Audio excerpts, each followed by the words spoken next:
Hay personas que cuando vos les decís que no quisiste tener hijos piensan que lo único que te diferencia de una asesina es que vos eliminaste una vida antes de la concepción y la asesina después. Otras que malinterpretan cualquier comentario no laudatorio que involucre a niños. Recuerdo que una vez estaba en la ventanilla de una aerolínea en la que me asignaban un asiento para el avión y le pregunté a la empleada si podía darme 2 lugares lejos de la parte delantera, que es donde suelen ir los bebés. Me miró con ojos desorbitados y un gesto indisimulado de repugnancia y bufó por lo bajo que no se podía creer que hubiese personas que buscaran huir de tiernos bebés que son pura dulzura y amor.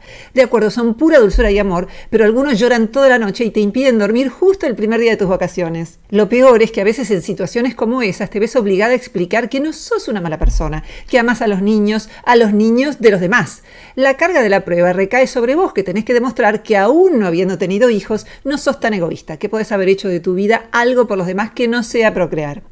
Yo no discrimino a los niños, hasta tengo un amigo niño y hasta vecinos niños que a menudo no me dejan dormir y yo los soporto estoicamente. En realidad creo que si alguien quiere tener un hijo debería preguntar si están de acuerdo los vecinos. Bueno, ponele que no pida permiso para tener los 2 primeros hijos, pero para tener 3 y 4 es lo mínimo que puede esperarse.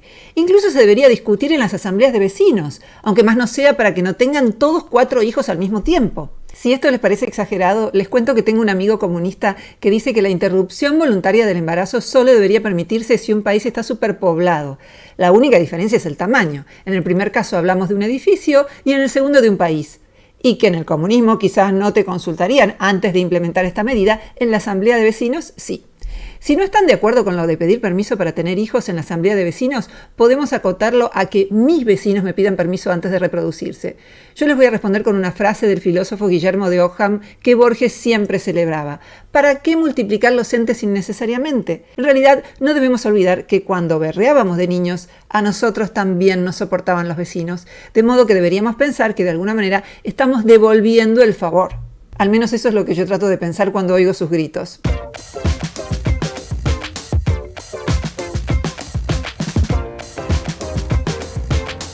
Volviendo a mi amigo, para él la decisión de traer o no un hijo al mundo se simplificaría mucho en un país comunista. Su mujer le comunicaría que está embarazada y le diría: che viejo, me embaracé, ¿qué dice el Estado? ¿Lo tenemos o no? Y si el chico en algún momento critica a los padres, es muy fácil justificarse diciéndole: anda a reclamarle al Estado. Los únicos que tenemos que dar explicaciones somos los que decidimos no traer hijos al mundo, no los que los tienen. Si tenés dudas sobre tener o no tener hijos, quédate unas 5 noches con hijos de tus amigos mientras ellos salen a pasear. Yo lo hice y tomé mi decisión, entre muchas otras razones. El escritor Mario Lebrero decía que el mejor consejo de su vida se lo había dado un envase de medicamentos. Decía: manténgase alejado de los niños. Por el bien de mis hijos, yo no los tuve. Sería una madre demasiado sobreprotectora. Por miedo a que les pase algo, no los dejaría hacer casi nada, ni treparse a los árboles, ni escalar montañas, ni andar en bicicleta por la calle, ni hacer nada que sea mínimamente riesgoso. Los obligaría a cocinar, a coser, a tocar el piano, a cursar una carrera universitaria. Sería muy mala madre. Por el bien de mis hijos, no los tuve. No quiero prolongarme en otro cuerpo, carne de mi carne. No quiero que se parezca físicamente a mí. Mi nariz es obra y arte de la cirugía estética. La original era mucho más grande. Mi mamá tenía nariz grande también. ¿Para qué traer al mundo a otra narigona? Además, habría tenido que pagarle la operación. Pero no me preocupaba solo la posibilidad de que heredara mi nariz. Yo de niña era bastante estúpida, de modo que si yo hubiera tenido hijos, habrían existido altas posibilidades de tener una hija estúpida como la niña que fui. Genéticamente creo que un 50% de posibilidades. Para el caso de que a alguien le interese, no tuve hijos porque siempre tenía otra cosa que hacer: estudiar, trabajar, mantenerme. No me gustaban los hombres ricos. Mi experiencia como hija no fue muy buena. Mi madre murió cuando yo tenía 10 años y siempre pensé que la sociedad moderna tiene pocos cuidadores para un niño. Tuve madrastras horribles como en los cuentos, historias que dejarían a las telenovelas venezolanas como subsidiarias de Heidi, y a la única madrastra buena que tuve le dije que no la iba a querer porque no era mi mamá. Una delicia de niña. ¿Para qué multiplicarla? El filósofo y humorista Ricky Gervais dice que no quiso tener hijos porque son pedigüeños, todo es yo y más yo. Sacó el cálculo de que tener y educar un hijo en Inglaterra y en Estados Unidos cuesta $200.000. Sospecho que los anarcocapitalistas lanzarán un plan para que ese sea un préstamo de los padres y con los años lo vayan devolviendo. Eso sí, como son buenos, será en proporción a lo que ganen los hijos. Cuando los hijos llegan a la adolescencia se vuelven rebeldes. Los padres dicen A y ellos dicen B, aunque piensen A, solo para oponerse. Es como tener a un enemigo en casa. Una conocida mía que es un amor como madre me contó una vez que le preguntó a su hija adolescente qué le molestaba tanto de ella y la hija le respondió: todo. Al parecer, los hijos hacen que en promedio los padres se sientan más felices, pero después que los hijos se fueron de su casa. Al menos eso es lo que se encontró en un estudio de Becker y colegas del 2019.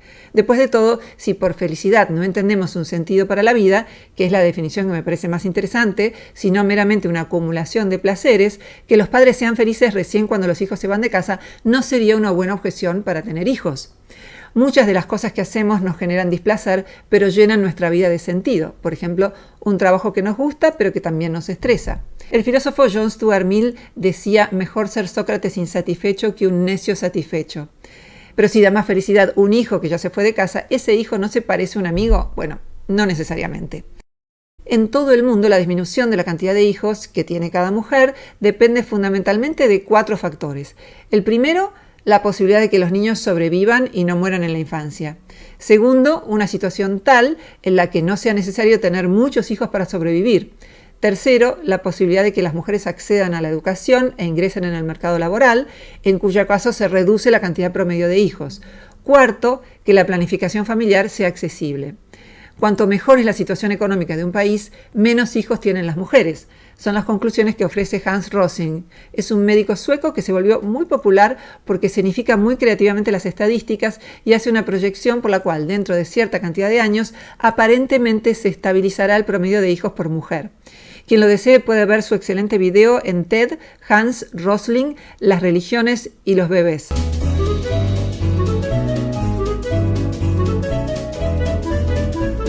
Otros investigadores sostienen que no hay que tener hijos para no contribuir a la debacle ambiental. Un popular informe titulado La brecha de mitigación climática, la educación y las recomendaciones gubernamentales pasan por alto las acciones individuales más efectivas, publicado en el 2017 por Seth Wines y Kimberly Nicholas, consideró una amplia gama de decisiones individuales sobre estilos de vida y calculó su potencial para reducir las emisiones de gases de efecto invernadero en los países desarrollados. Tras el análisis, los científicos recomendaron 4 acciones de alto impacto y con capacidad de reducir sustancialmente las emisiones personales por año. La primera era no tener hijos o tener un hijo menos. Este parece un buen argumento para introducir en mis asambleas de vecinos. Les podría decir, tengan un hijo menos para reducir las emisiones de gases de efecto invernadero. El informe dice que tener un hijo menos significaría una reducción en promedio para los países desarrollados de 58,6 toneladas de emisiones al año. Vivir sin un carro o automóvil reduciría 24 toneladas de carbono, evitar viajes transatlánticos en avión, 1,6 toneladas de emisiones por viaje ida y vuelta, y finalmente tener una dieta basada en plantas, un total de 0,8 toneladas al año. Una familia de Estados Unidos que elige tener un hijo menos proporcionaría el mismo nivel de reducción de emisiones que 684 adolescentes que deciden practicar reciclaje integral el resto de sus vidas. Así que, mira vos, involuntariamente contribuí al bienestar del planeta. No tuve hijos, no tengo automóvil, lo del avión y el veganismo se los debo, aunque intenté ser vegetariana cuando era joven y lo hice tan mal, sin asesoramiento, que me enfermé. Y luego, por otros problemas de salud, se me fueron las ganas de volver a intentarlo. Afortunadamente, cada vez hay más jóvenes vegetarianos y veganos y los felicito por eso. Es una gran enseñanza para el futuro de la humanidad. Incluso constituye una buena razón para tener hijos. Lo obligás a ser vegetariano y si se niega lo castigás haciéndolo escuchar 5 discos seguidos de Ricardo Arjona. El informe concluía que en lugar de centrar la atención en acciones menores como apagar la luz que no se está usando en casa, reciclar o tomar duchas de 3 minutos, los libros de ciencias de los estudiantes jóvenes deberían poner el énfasis en estas 4 acciones que generarían un impacto considerable.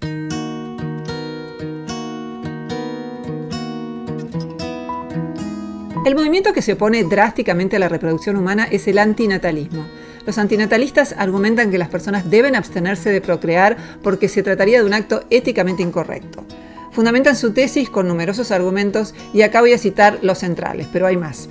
Uno de estos argumentos es que no se debe traer hijos a este mundo lleno de maldad, crueldad, caos, peligro y guerras, donde cuesta mucho conseguir recursos.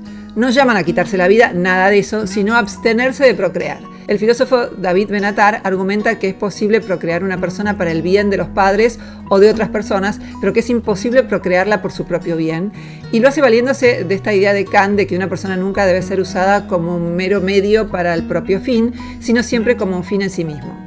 Algunos antinatalistas se basan en el pesimismo de Schopenhauer, que se inspira en la idea budista de que la vida consiste centralmente en sufrimiento. Pero ambos exageran la vida y sufrimiento, pero solemos transitar cotidianamente tanto por el paraíso como por el infierno. Se podría responder al pesimismo de Schopenhauer con el argumento del escritor argentino Macedonio Fernández, que decía que Schopenhauer no podía ser tan infeliz porque tocaba la flauta traversa todos los mediodías. No me convencen los argumentos antinatalistas. El más extravagante de sus miembros es Raphael Samuel, un joven de 27 años de Nueva Delhi que dice haber demandado judicialmente a sus padres por haberle dado vida. No me queda claro qué ley habrían transgredido los padres, así que lo de la demanda judicial parece fake o una estrategia de marketing para divulgar el antinatalismo. Samuel considera que es incorrecto hacerle pasar a un niño por los líos de la vida meramente para dar placer a sus padres y comparó el hecho de tener hijos con el secuestro y la esclavitud. Parece un argumento contradictorio, puesto que sus padres también fueron hijos y estarían haciendo algo que tornaría su vida más dichosa, no un mar de sufrimientos. Claro, Samuel se valdría del argumento kantiano de que una persona no puede ser un mero medio para el placer de otra. Respecto a la demanda, Samuel dijo: amo a mis padres y tenemos una gran relación, pero me tuvieron para su alegría y su placer. Mi vida ha sido increíble, dice, pero no veo por qué debería someter otra vida al alboroto de la escuela y la búsqueda de un trabajo, especialmente cuando no pidieron existir. Es raro que califique su propia vida de apenas 27 años como increíble, pero refiere al infortunio de los demás. Su madre es abogada y dijo que admiraba su audacia y que aceptaría feliz su culpa si su hijo fuera capaz de encontrar una explicación racional de cómo podría haber buscado su consentimiento antes de nacer. Otro antinatalista argumenta que como los padres nos trajeron para su placer, deberían mantener económicamente de por vida a sus hijos. Pero no dan las cuentas, porque tus padres tampoco deberían haber trabajado porque los deberían mantener sus abuelos. El movimiento antinatalista ganó mucho terreno en la India debido a la intensa presión social que sufren los jóvenes para tener hijos. El antinatalismo tiene ahora una nueva vertiente, la del activismo de género. Por ejemplo, Sara Benaventós, que llama a no maternar porque el guión social compelería a las mujeres a hacerlo y esto las obligaría a realizar un trabajo que no se paga, por lo que llama a resistir al afán de reproducirse y a lo que considera el régimen político de la heterosexualidad. En una entrevista que le hicieron en un canal de Uruguay y que pueden ver en YouTube, una periodista le plantea que también hay mujeres que desean fervientemente ser madres, a lo que Sara replica que ese deseo también es el resultado del guión social. Incluso dice que quienes recurren a los métodos de fertilización asistida revelan la presión social por maternar. O sea, que en este caso también descarta que una mujer pueda autónomamente querer algo que la propia Sara no desea. Pero aun cuando hubiera presión social para que las mujeres sean madres, eso no demuestra que el deseo de una mujer por ser madre sea inauténtico o que se reduzca a la presión social.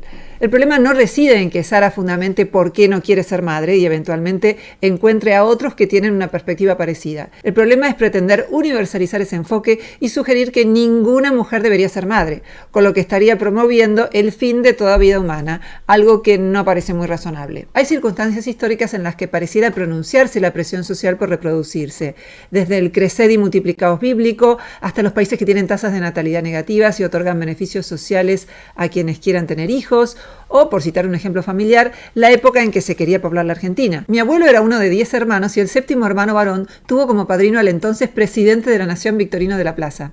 Bastante machirulo eso de contar solo los hermanos varones. La costumbre del padrinazgo presidencial a un séptimo hijo varón data en Argentina de 1907, cuando Enrique Brost, inmigrante ruso radicado en Coronel Pringles, recurrió al presidente José Figueroa Alcorta para que asumiera ese papel respecto a su último descendiente. De acuerdo a las supersticiones rusas, el séptimo hijo varón estaba condenado a convertirse en lobizón en las noches de luna llena, maldición que se evitaba con el padrinazgo del zar. Brost consideró apropiado recurrir a la figura del presidente, que aceptó el convite. A partir de ahí, la tradición quedó instalada. Lo increíble es que la tradición continúa hasta el día de hoy, sin que necesariamente sean todos varones o mujeres los precedentes, y en ningún caso quedan afuera en virtud de su creencia religiosa. Apadrinan o amadrinan hijos de todas las religiones. Los presidentes argentinos Hipólito Yrigoyen, Arturo Frondizi y Carlos Menem tuvieron ahijados en todo el país. Durante su presidencia, Cristina Fernández de Kirchner tuvo más de 700 ahijados. Bueno, sería que pudieran reclamarle una herencia, sería una forma de repartir el patrimonio público, ¿no?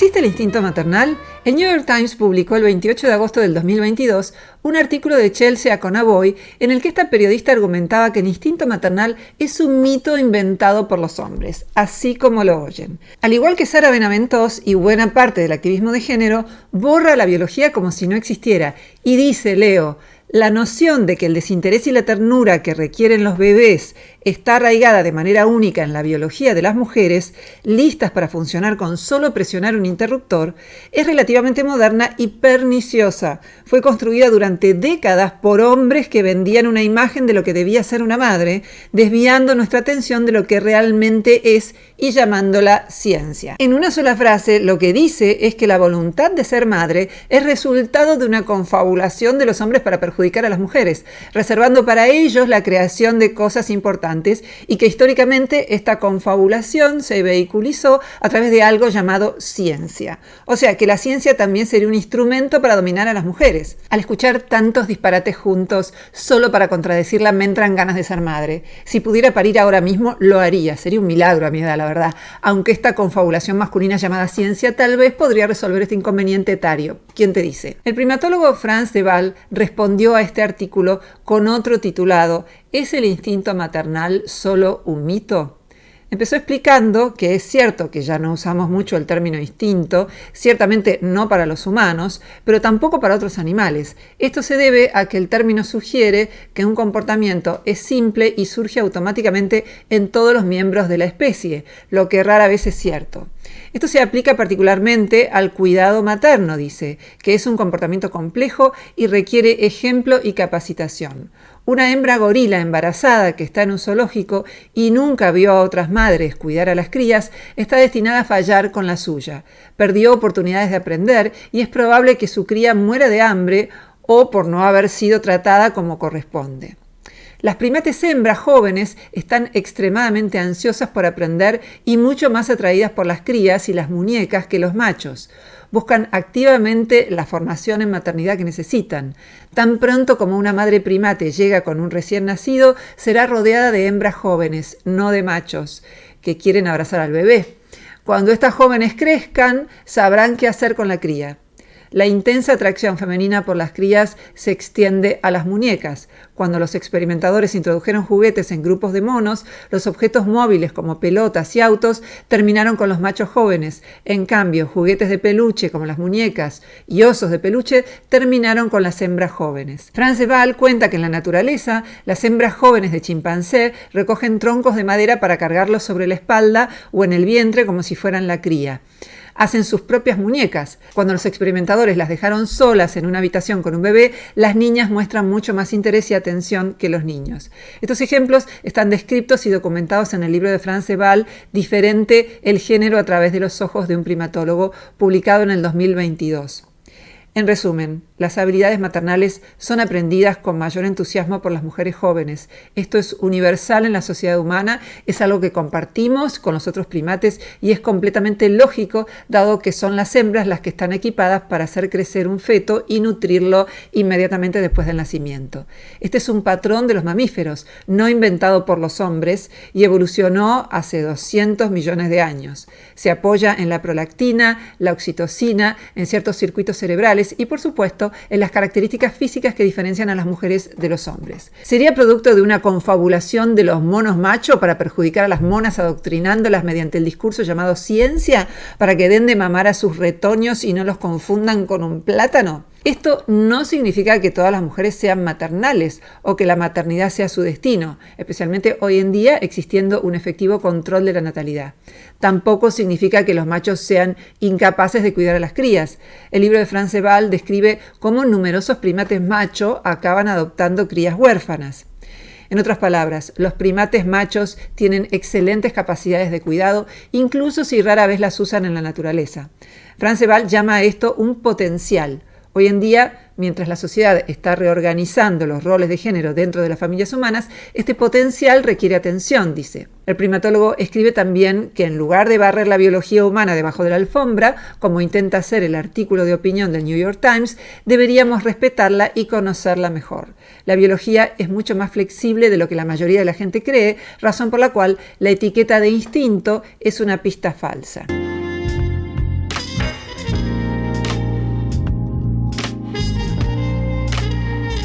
En las antípodas del antinatalismo está el economista Bryan Caplan, que anima a que las personas tengan más hijos en su libro Razones egoístas para tener más hijos. ¿Por qué ser grandes padres es menos trabajo y más divertido de lo que pensás?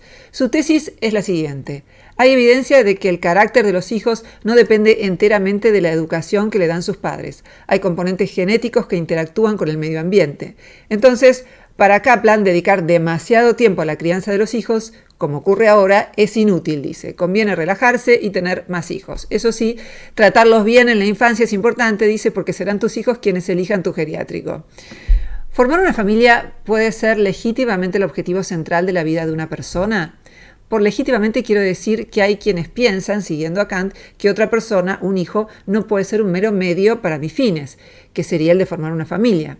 Así es como resulta común que la vida de algunas personas comience y termine en la de sus hijos. Les preguntan cómo están y responden cómo están sus hijos. Más allá de esto, a mi modo de ver, sí es legítimo que formar una familia sea el objetivo central de la vida de una persona. ¿Tiene limitaciones este objetivo? Y sí. Como acabamos de ver, los hijos se van de la casa, hacen su vida, pero todo objetivo tiene sus limitaciones. Hay familias muy hermosas que establecen lazos de amor y solidaridad que solo a veces se dan entre los amigos. ¿Es esta una motivación suficiente para tener hijos? Lo ignoro.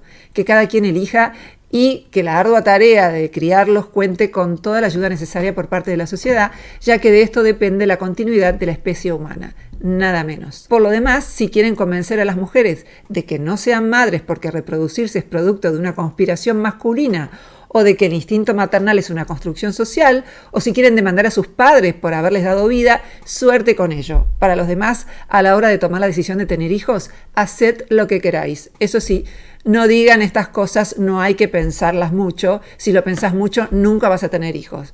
Pónganse a pensar. Son personas, no teléfonos celulares.